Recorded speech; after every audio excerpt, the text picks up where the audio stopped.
In 2010, President Obama signed the Affordable Care Act into law. Commonly referred to as Obamacare, the law has helped an estimated 20 million Americans get health insurance since its rollout. However, 32 million Americans still remain without coverage. While many are unable to receive coverage due to gaps in Medicaid or high costs, an estimated 50% of the uninsured population is eligible for financial assistance and is not taking advantage of it. Johnny Johnson used to be one of these people. Johnny has had health care for most of his life. However, after becoming unemployed, he found himself without coverage. When I didn't have health care, I self-medicated. I had a stroke and 2 heart attacks without insurance. In these instances, the advice of friends and the effectiveness of home remedies became matters of life and death. Well, knowing that apple cider vinegar and honey can help me because it thins your blood, which it did. So as a stroke was coming down my right side and coming down my right side, I had taken the apple cider vinegar real quick, and the stroke they opened up my vessels and thinned my blood, and it's gone. And then I had my first heart attack. I had the first heart attack again. I felt the pain. I don't like pain. I felt it, and I quickly went to apple cider vinegar and honey. After a third close call just days later, Johnny decided to look for help from Obamacare. Thanks to the expansion of eligibility, Johnny was one of 200,000 people in Connecticut to receive coverage under Medicaid. He immediately used his insurance to get an MRI, the results of which shocked his doctors. The doctor says, Mr. Johnson, this report here says you had a stroke and a heart attack. I said, I had 2. so he says, so what happened? I said, hey, I did apple cider vinegar and honey. Unfortunately, Johnny soon found himself cut off from Medicaid. This is not uncommon, as many people fall through the cracks of the system for unclear reasons. Johnny returned to self-medicating and was doing well until things took a turn for the worst. After that, my mouth, I started bleeding from my mouth. So in June all the way down to July 4th, I was bleeding from my mouth. And I didn't know what it was, but my stamina was getting real bad, and I didn't have no health insurance. Without coverage, Johnny was worried about the cost of seeking help. Finally, after his condition continued to deteriorate, his friends were able to convince him to go into the St. Francis emergency room. While talking with the ER doctor, Johnny raised concerns about his lack of insurance. I'm in this beautiful, luxurious room, and I'm saying to him, I don't have no insurance. And he comes back and says, that's no excuse. Everybody deserves quality health care.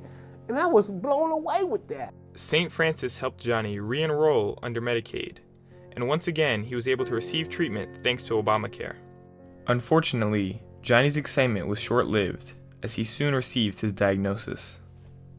And so I came here thinking that I had the flu, not knowing that when they gave me the diagnosis on July 6, 2015, that I had leukemia, cancer, AML. When he was admitted, Johnny was in the worst condition of all the patients in the cancer unit. He immediately started an aggressive chemotherapy treatment. Do you know Muhammad Ali knocked George Foreman out in the 8th round? Well, I did 8 rounds of chemo, over 823 hours of chemotherapy.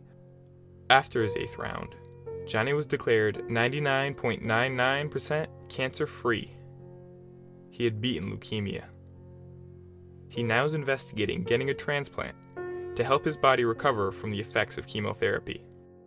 Without Obamacare, without any insurance, for me to even think about a transplant would have been probably not in my thoughts at all. And so when you talk about Obamacare, how you feel about it, I feel great about it. If I was still self-medicating, the probability of me being a dead man was great. Those are people who are doing that. I say go and get a doctor right now, get yourself checked, and get yourself checked annually so you don't have to discover whether or not you have a debilitating disease like I have on the fly. For the millions of Americans like Johnny that received coverage under the Affordable Care Act, Obamacare may have literally saved their lives. However, millions of Americans that already had coverage have been negatively affected by the law. Dr. Robin Santiago had to switch insurance plans as a result of Obamacare. However, her bigger concern is the effect that Obamacare is having on the healthcare landscape. So one of the things that's happening is that in an effort to reduce the fees, something has to get reduced. So there's been for many years already, a huge pressure on physicians and hospitals to reduce the cost of care. Something has to give in the system. And so one of the things that gives is that we have less time with our patients, or we give more of the ancillary services that we might have handled to our assistants. How many people are seeing a physician's assistant instead of the physician?